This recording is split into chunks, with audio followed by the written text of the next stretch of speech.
In part of today's Farm Report, it's Christmas Eve, but proper cattle nutrition is important all winter long, and that includes making sure that your animals have an adequate amount of fresh water. Emily Wilmes with the University of Minnesota Extension Service Office has this to say about making sure that this very important nutrient stays flowing. I spent the past 2 days talking about feeding livestock in the winter. Yes, it is so important to make sure our animals are getting enough energy and other nutrients from their feed when the mercury heads south for the winter. However, there's one nutrient I've been missing: water. Water is the most essential nutrient for living creatures, so it's important we understand our animals' needs for water and how to provide it when it's freezing outside. Just like any other time of the year, your animals require clean, fresh drinking water.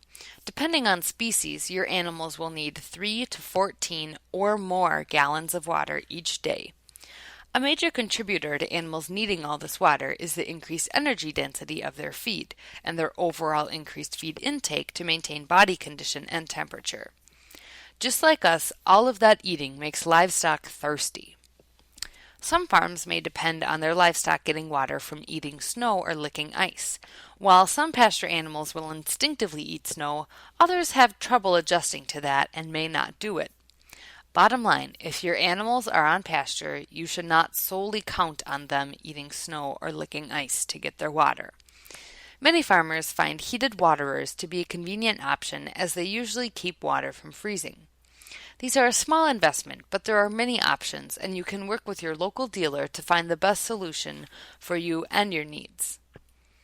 If you don't have a heated waterer, you should be bringing fresh water to your livestock by hand.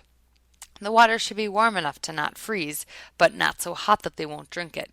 A target temperature for hauled fresh water is around 40 degrees Fahrenheit.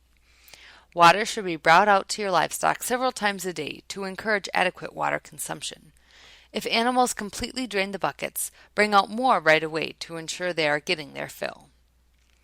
Proper nutrition is crucial to maintaining happy, healthy animals throughout the winter months. Just as vital is providing your livestock with fresh, clean drinking water. Water will encourage feed intake and keep an animal at optimal function and production. This winter, don't forget to keep your livestock hydrated. This is Emily Wilmes with University of Minnesota Extension. Labeling of genetically modified food products or products with GMO ingredients has been an issue for some time. Some states pushing for labeling laws, while on the federal level, some lawmakers want a GMO labeling system that is uniform among all 50 states.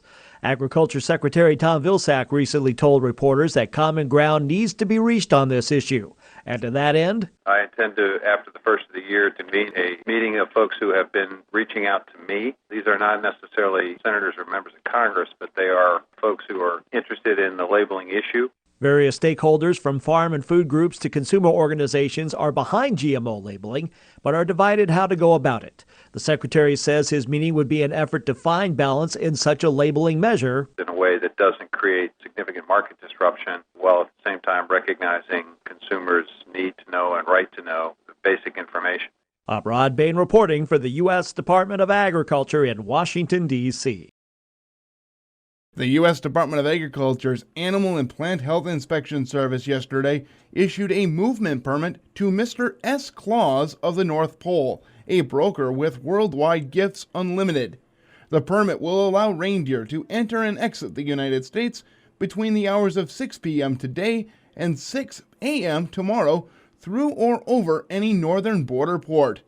During the season of giving, we agreed to waive the normal application fees and entry inspection/overtime costs. This according to Dr. John Clifford, the USDA's chief veterinary officer. The USDA wants to do everything in its power to help Santa, Clifford said. APHIS also waived the normally applicable disease testing requirements as the North Pole is recognized by APHIS as negligible risk for all livestock diseases, and at a recent inspection, the reindeer were found to be healthy and able to prance and paw with each hoof. As a condition of entry, the reindeer must be certified by Mr. Claus as never having been fed anything other than hay, sugar plums, and gingerbread. The reindeer must also be individually identified with microchips or official ear tag identification and must respond to the names Dasher, Dancer, Prancer, Vixen, Comet, Cupid, Donner, Blitzen, and Rudolph when interacting with port personnel. No more than one reindeer in the group may be visibly affected by red nose syndrome, and upon entry, port personnel will visibly inspect the reindeer to ensure that they are healthy and fit for continued travel. They will arrive pulling a wooden sleigh that has jingle bells attached and is filled with brightly wrapped gifts. Port personnel will clean and disinfect the runners and underside of the sleigh at the time of entry. With these steps completed, the reindeer will continue their journey across the country and around the globe, spreading the holiday cheer as they go. APHIS regulates the movement of cervids, including reindeer, to protect the health of America's livestock population. The permitting process provides assurance that only healthy animals enter the United States. This from the U.S. Department of Agriculture.